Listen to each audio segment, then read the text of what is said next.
As soon as writing systems became sufficiently efficacious, such as with the cuneiform script of Sumerians and Akkadians, the rulers of city-states ordered their scribes to commit to clay tablets the first principles of the ethereal nature of music and of its instruments. This would have been an unsurmountable burden with which scribes had to accommodate. These first attempts of musicology were, thankfully, restricted to the descriptive because there were not sufficient scientific materials to engage into a prescriptive dictate. This is why the earliest cuneiform documents of music theory of the early Bronze Age are so important, because these scribes, budding musicologists, had not yet engaged in the arithmetization of music, as later theoreticians did, thus supplanting the fundamental purity of music. Prescriptive music theory is the essence of a destitute degenerescence of music, which is of no use whatsoever to music itself, but which was institutionalized and imposed by theoreticians and for theoreticians. Music theory is a poor and inadequate translation, or interpretation of the imagination. A musical score will never be an accurate rendering of what the composer intended. As an anecdotic example, some years ago in Damascus, I questioned the efficacy of Western teaching methods for the Oriental lute. A few years later, during the conference in Beirut, it was agreed unanimously that direct teaching, that is, when the teacher plays a sequence and the student repeats it, without any verbal interference, because this teaching acts directly bypassing the burden of theory.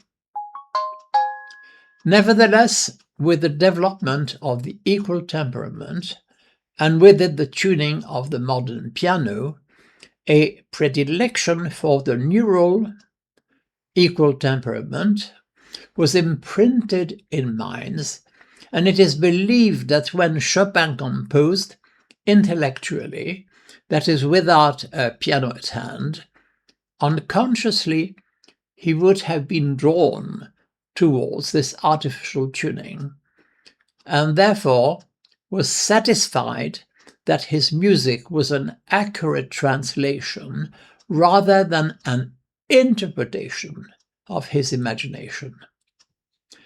Now, the equal temperament is a recent intervention, as its mathematical apprehension comes from 1580, although it did not become dominant in Western cultures until the late 18th century.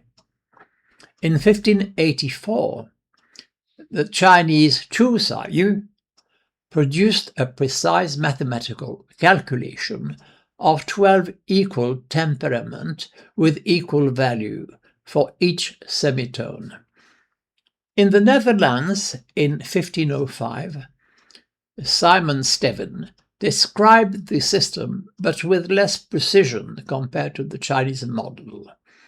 In 1581, Vincenzo Galilei proposed an equal temperament for the lute. In the 17th century, Marin Mersenne wrote about the ET temperament, but it was not yet adopted. In the 18th century, German theoreticians such as Andreas Werckmeister was an advocate for the system. However, we must wait until the late 18th century for this system to be adopted in France, Germany, and later in England. This anecdote shows how nurturing affects the neuroplasticity of pitch preference, when neuroplasticity means the ability of the brain to reorganize its neural connections, to adapt and function in manners differing from a previous status, and how the nurturing by means of equal temperament affected neuroplasticity, epigenetics, or the mechanisms producing changes in gene expression without altering the DNA sequence, and even the psychological resilience, which is the ability to cope with a specific situation, such as a new tuning sequence, for instance, and to return to the original system, to such an extent that to many equal temperaments sounded more like nature rather than nurture, but then and with time could return to their original preferential tuning system. This is why a significant number of musicologists believe irrevocably that heptaoctatonicity at a certain point of development was engraved into their neuronal unconscious. This led to many aberrant misunderstandings of early musical systems, such as Sumero-Babylonian constructions. The organ of Corti is found in the cochlea. It is composed of mechanosensory hair cells, which are strategically positioned. There are tiny graduated hair cells projected from the tops of hair cells.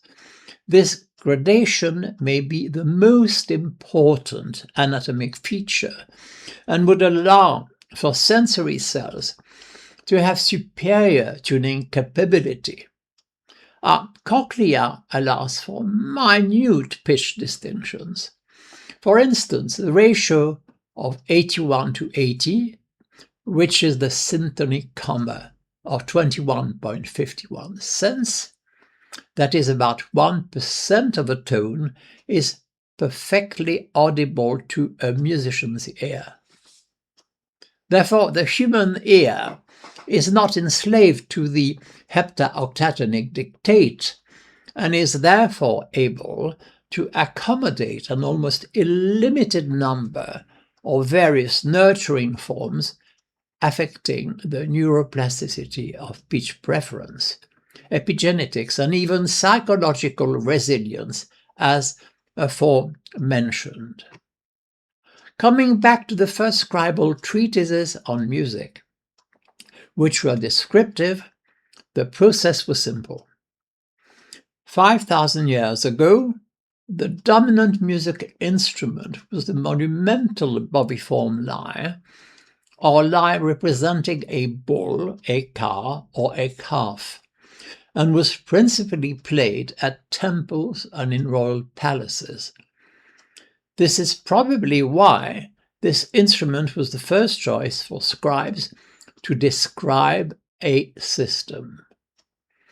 They would have asked lyricists to describe their instruments, and thus the generative text would have said, this is the front string, this is the second string, this is the third thin string, this is the fourth small string dedicated to the god Ea, this is the fifth string, this is the fourth string of the big behind, this is the third string of the big behind, this is the second string of the big behind, and this is the big behind string.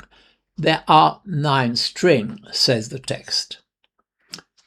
This is precisely what a cuneiform text of the first millennium tells us. However, because this text is bilingual, Sumerian and Akkadian, and that there are small linguistic distinctions in the translations, it is probable that the original text came from the Sumerian period, especially because the monumental lie was particularly favored during the 4th and 3rd millennia BCE, and because the denomination of the strings represented a sacred bovine animal, with the first string being near the horns of the animal and the big behind string placed near the big behind of the animal, its posterior.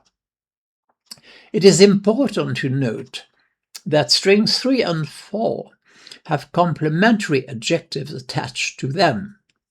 3rd thin string and 4th small string dedicated to god Ea.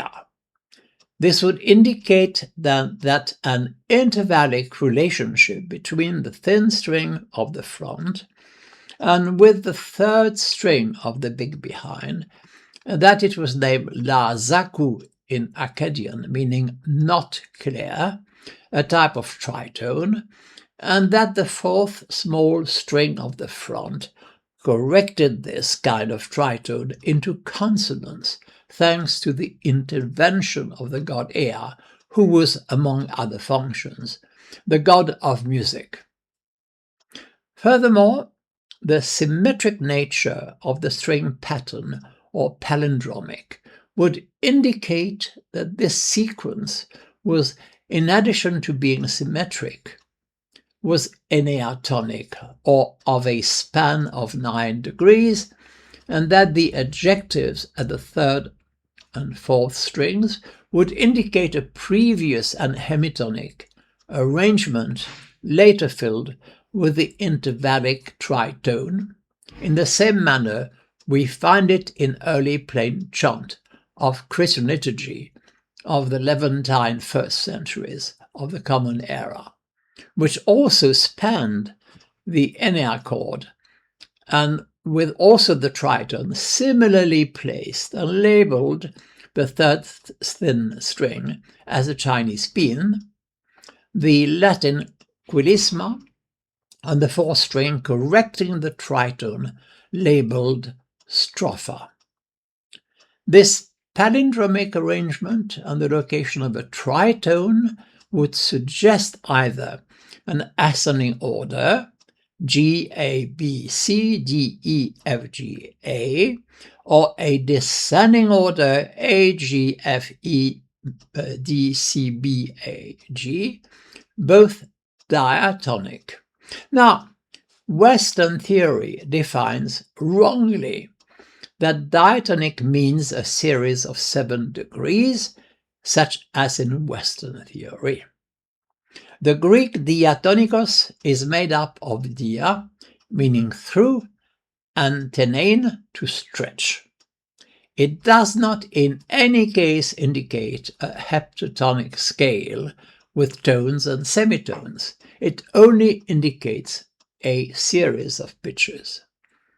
Thus, we have learnt much from a descriptive document, much more than we would of a prescriptive one, because the latter would involve a didactical status of a system, while the former would allow for the vast possibilities of minute tonal arrangements. Prescriptive systems imply the presence of well-established fret positions, while descriptive accounts describe the fretless.